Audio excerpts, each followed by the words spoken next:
மனிதாதி மகத்தானவன் மனிதாதி மகத்தானவன் மனிதாதி மகத்தானவன். நண்பர்கள் அனைவருக்கும் வணக்கம். பதிவுக்கு போகிறதுக்கு முன்னாடி நம்ம சேனல் சப்ஸ்கிரைப் பண்ணலைன்னா சப்ஸ்கிரைப் பண்ணி சப்போர்ட் பண்ணுங்க. அண்ணாமலை அவர்கள் தமிழக அரசுக்கு நீதிமன்றம் தகுந்த ஒரு பாடத்தை கற்பித்திருக்கிறது அப்படின்னு சொல்லி சில விளக்கத்தை கொடுத்திருக்கிறாரு. அதை பார்க்கறதுக்கு முன்னாடி தமிழகம் தலை நிமிர தமிழனின் பயணம் அப்படின்னு சொல்லி மாநில தலைவர் நயினார் நாகேந்திரன் அவர்கள் நாளைக்கு ஒரு பயணத்தை தொடர்றாரு. வாழ்த்துக்கள் சொல்லலாம். இதுக்கு முன்னாடி முருகன் அவர்கள் எல்லாம் வேல் யாத்திரை போனாரு. எண்மண் எண் மக்கள் அப்படின்னு சொல்லி அண்ணாமலை அவர்கள் ஒரு பயணத்தை தொடங்கினாரு. இப்ப நயினார் நாகேந்திரன் அவர்கள் எல்லாருக்குமே ஒரு கட்டாயம், அவங்களுக்கு கொடுக்கப்பட்ட வேலைகள் எப்படி அவங்க சரியா செய்யறாங்கிறத வச்சுதான் கடந்த 2 தலைவர்களும் நல்லபடியா செஞ்சாங்க. நயினார் நாகேந்திரன் அவர்கள் எப்படி செய்வாருன்னு பொறுத்திருந்து நம்ம பார்க்கலாம். இதை தாண்டி தமிழக அரசு ஒரு சுயமரியாதை, சமூக நீதி அப்படின்னு எல்லாம் பேசிட்டு இருக்கு. அதாவது உங்ககிட்ட இருக்கா அப்படின்னு திமுக கிட்ட கேட்டோன்னா அவங்க எப்படி பதில் சொல்றதுக்கு தயக்கத்தோட இருப்பாங்க. இன்னும் சிலர் முட்டு கொடுப்பாங்க. எதை சொல்றீங்கன்னா, காந்திராஜன் எம்எல்ஏ காந்திராஜன் அவர்கள் உதயநிதி காலில் போய் விழுந்து கும்பிடுறாரு ஒரு நிகழ்ச்சியில. ஆனா எல்லாமே இனி ஏதாவது இதை பத்தி நம்ம ஏதாவது ஒரு கேள்வி கேட்டோம்னா, ஏன் இன்ப நிதிக்கு கூட நாங்க போய் காலில் விழுறோம் அப்படின்னு பதில் சொல்லுவாங்க போல இருக்கு. அவங்க இஷ்டம் நம்ம சொல்ல விடலாம். இல்லை ஏதோ ஒரு எதிர்பார்ப்புன்னு நம்ம கடந்துதான் போகணும். ஏன்னா சமூக நீதி பேசினா அதை கேட்டுதான் ஆகணுன்ற மாதிரி, மக்கள் தான் நம்ம முடிவு பண்ணணுன்ற மாதிரி. அடுத்தது திருமாவளவன் அவர்கள் ஒரு சின்ன விஷயம், அதாவது ஒரு ஸ்கூட்டர் முன்னாடி இடிச்சிட்டாரு, அதுக்கு ஏதாவது ஒரு விளக்கத்தை கொடுத்து அதை ஏதாவது ஒன்று சரி செஞ்சிடலான்ற மாதிரி தான் இங்க மேடைக்கு மேடை விளக்கத்தை கொடுத்துட்டு இருக்கிறார் திருமாவளவன் அவர்கள். இன்னைக்கு நியூஸ் எக்ஸ் வலைத்தளத்துல கொடுத்துருக்கிறாரு. அதாவது ஆர்எஸ்எஸும் பாஜக தான் இதுல பின்னணியில் இருக்காங்களோன்னு சந்தேகம் இருக்கு. அதாவது எனக்கு பாதுகாப்பே இல்லை. அதாவது ஒரு சாதாரண ஒரு சின்ன ஸ்கூட்டர் இடிச்ச விஷயத்துக்கு இன்னொரு விஷயத்தையும் சொல்றாரு. அதாவது அவர் முறைச்சி இறங்கி முறைச்சி பார்த்துட்டாரு. முறைச்சதுக்கு தான் நாங்கள் அடித்தோம், முறைச்சதுக்கு விழுந்து அடிதான்ற மாதிரி சில விளக்கத்தை கொடுத்துட்டு இருக்காரு. ஒரு சின்ன விஷயம். ஆனால் நினைச்சு பாருங்க, சின்ன சின்ன விஷயத்துக்கு இவருக்கு ஜட் பிரிவு பாதுகாப்பு, ஒய் பிரிவு பாதுகாப்பு எல்லாம் வேணும்னு கேட்டுட்டு இருக்கிறது இன்னைக்கு வேடிக்கையா இருக்குது. ஏன்னா இன்னைக்கு அப்படிதான் என்ன இவங்க சாதிச்சுட்டாங்க இவங்க அப்படின்ற மாதிரி கேள்வி வரும். திமுகவுக்கு முழு நேரம் முட்டு கொடுக்கறதுலே இருக்கு. மக்களுக்காக என்ன ஒரு விஷயத்த பண்ணிட்டாங்கன்ற மாதிரி நிறைய இன்னைக்கு கிட்னி திருட்டுல இருந்து கிட்னி முறைகேடுல இருந்து கரூர் விஷயம் வரைக்கும் எல்லாமே இன்னைக்கு திமுகவுக்கு முட்டு கொடுக்கறதுலயே இவங்களோட முழு நேர பணி. இதை தான் இன்னைக்கு நீதிபதிகள் தமிழக அரசுக்கு நல்லா குட்டு கொடுக்கறத அண்ணாமலை இன்னைக்கு எக்ஸ் வலைத்தளத்துல எடுத்து கேள்விகளா கேட்டிருக்கிறாரு.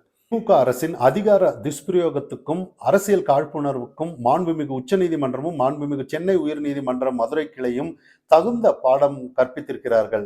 முதலாவதா அவர் சொல்றாரு, திமுக எம்எல்ஏக்கு சொந்தமான மருத்துவமனைகளுடன் தொடர்புடைய கிட்னி திருட்டு, தெரியாம கிட்னி முறைகேடுன்னு சொல்லியிருக்கணும், திருட்டுன்னு சொல்லிட்டு இருக்கிறது. சென்னை உயர்நீதிமன்றம் அமைக்க கோரிய சிறப்பு புலனாய்வு குழுவில் தாங்கள் பரிந்துரைக்கும் அதிகாரிகளையே நியமிக்க வேண்டும் என்ற திமுக அரசின் நிபந்தனையை ஏற்க மறுத்த மாண்புமிகு சென்னை உயர்நீதிமன்ற தீர்ப்பில் தலையிட மாண்புமிகு உச்ச நீதிமன்றம் மறுத்துவிட்டது. திமுக எம்எல்ஏவுக்கு சொந்தமான விசாரணை குழுவில் திமுக அரசு பரிந்துரைக்கும் அதிகாரிகளை நியமிக்க வேண்டும் என்ற திமுகவின் நிபந்தனை எவ்வளவு வெட்கக்கேடானது அப்படின்னு சொல்லியிருக்காங்க.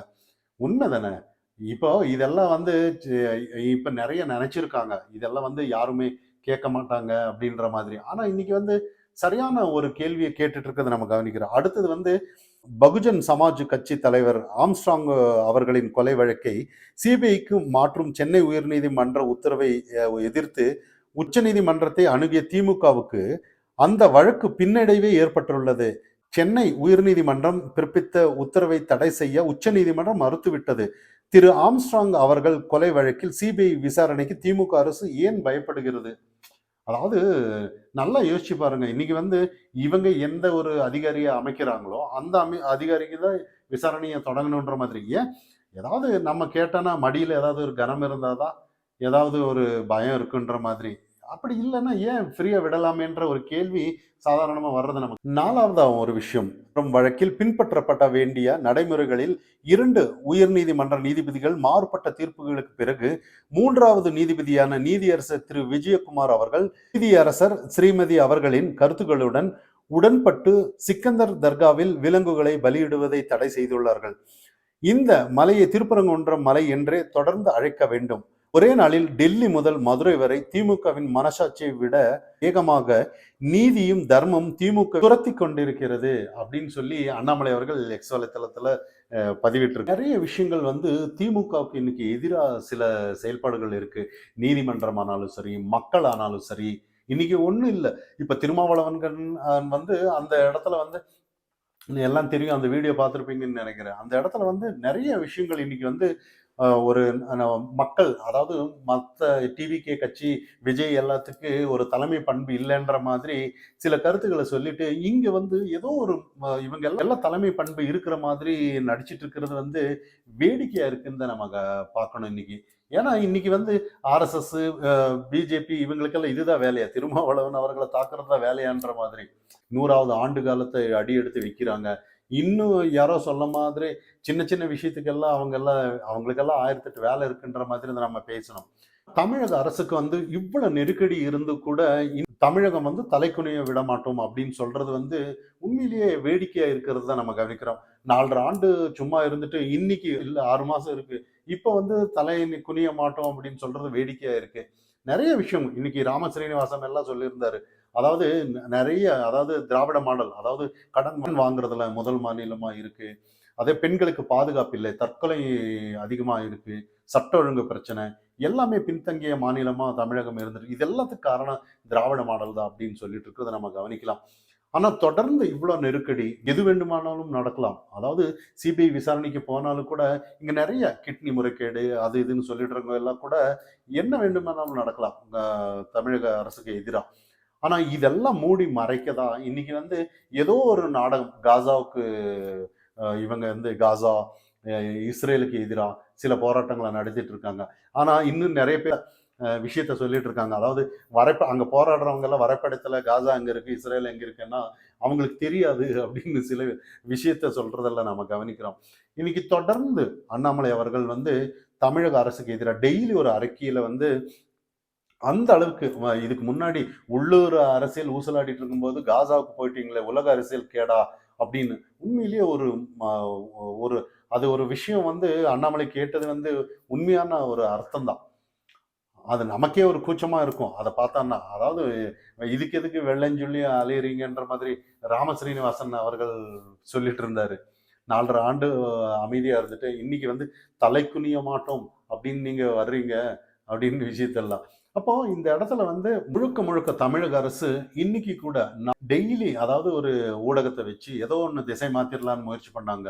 இப்போ ஊடகத்துக்கும் எதிர்க்க ஆரம்பிச்சுட்டாங்க. அதாவது அதாவது நல்ல ஊடகம் ஏதாவது இருந்தான்னா, இப்ப புதிய தலைமுறை ஏதாவது ஒரு செய்தி வெளியிட்டுட்டாங்கன்னா அரசு கேபிள்ல இருந்து எடுத்துட்டாங்க. ஒரு விஷயம் எல்லாருக்கும் ஞாபகம் இருக்கான்னு தெரியல. அதாவது ஆபரேஷன் சிந்தூர் டைம்ல வந்து விகடன்ல ஒரு கார்ட்டூன் வரைஞ்சி மோடிக்கு, பாஜகவுக்கு எதிரா, அமெரிக்காவுக்கு ஆதரவா சில வரைஞ்சாங்க. ஆனா அந்த டைம்ல விகடன் வந்து தடை செஞ்சாங்க. நம்ம முதல்வர் அவர்கள் வந்து அதுக்கு எதிராக குரல் கொடுத்தாரு. நீங்க வந்து கருத்து சுதந்திரத்தை நீங்க ஒடுக்க நினைக்கிறீங்க அப்படின்ற மாதிரி. ஆனா இங்க வந்து அவர் புதிய தலைமுறை எல்லாம் இன்னைக்கு தடை செஞ்சிருக்காங்க அரசு கேபிள்ல இருந்து. அப்போ இதெல்லாம் வந்து பார்க்கும்போது இவங்களுக்குன்னு வரும்போது வேற மாதிரி ஒரு நிலைப்பாடு, இவங்களுக்கு எதிராக வரும்போது வேற நிலைப்பாடுன்னு தான் தமிழக அரசு இதுவரைக்கும் செஞ்சுட்டு இருக்கிறத நம்ம கவனிக்கிறோம். மக்கள் இன்னும் எத்தனை நாள் தான் விழிப்படையாம இருக்காங்கங்கிறத இன்னைக்கு நம்ம கவனிக்கணும். இதெல்லாம் தாண்டி இன்னைக்கு வந்து விஜய் அவர்கள், எடப்பாடி அவர்கள் பேச்சு நம்ம கடந்த வீடியோலயே நம்ம பேசியிருந்தோம். அப்போ இதெல்லாம் பார்க்கும்போது ஒட்டு மொத்தமா இவங்க வந்து விஜய்க்கு எதிரா ஒரு நரேட்டிவ் செஞ்சாங்க. ஆனா அதெல்லாம் எதுவுமே எடுபடலைன்னு தான் நம்ம கவனிக்கணும். இதெல்லாம் தாண்டி இன்னைக்கு அதிமுக ஆனாலும், பாஜக ஆனாலும் சரி, ஏன் நேத்து வந்து விஜய் ஆனாலும் சரி, எல்லாமே ஏதோ ஒரு விழிப்படைஞ்சு ஏதாவது திமுகவுல வந்து ஒற்றை குரலோட வெளியேற்றணும்னு ஒரு முடிவோடு இருக்காங்க. ஆனா விசிக ஆனாலும் சரி, நாம் தமிழர் கட்சி ஆனாலும் கூட 2026ல வந்து அவங்க எல்லாம் கட்சி சரியான ஒரு அரசியல் ஆக்கப்பூர்வமா அவங்க செய்யலைங்கிற மாதிரி சில கருத்துக்கள் பரவிட்டு வர்றது. ஏன்னா எந்த ஒரு இவ்வளவு பிரச்சனை நடந்துட்டு வரும்போது கூட திருமாவளவன் அவர்கள் முட்டு கொடுக்கறதுலயே இருந்தாரு. அதே சீமான் அவர்கள் ஏதாவது ஒரு விஷயத்த தமிழக அரசுக்கு எதிராக போராடிட்டு இருந்தவர் இப்ப அமைதியாகி டிவிக்கேவை எதிர்க்க புறப்பட்டாருன்னு நம்ம கவனிக்கணும். ஆனா இதெல்லாம் பார்க்கும்போது இங்க வந்து ஆக்கப்பூர்வமான அரசியல் யாருமே இல்லைங்கிறது தெள்ள தெளிவா தெரியுது இங்க. இப்போ இதுக்கு அப்புறம் நயினார் நாகேந்திரனோட பயணம் எல்லாம் அதிமுக எடப்பாடி பழனிசாமியோட பிரச்சாரம் இன்னும் சேர்ந்து இதுக்கு பிறகு அண்ணாமலை அவர்கள் வருவார். எல்லாமே இப்போ வந்து பிரச்சாரத்துக்கு போகும்போது 2026 வந்து வேற மாதிரி இருக்குன்னு பேசப்படுறதை நம்ம கவனிக்கலாம். எது எப்படியோ இன்னைக்கு வந்து திமுக அரசு வந்து முழு நேர பணி வந்து அவங்களோட ஆட்சியோட அவலத்தை வந்து மறைக்கிறதுக்கு தான் நிறைய நிகழ்ச்சிகளை கையாண்டுட்டு இருக்காங்களே ஒழிய மனிதா நீ மகத்தானவன்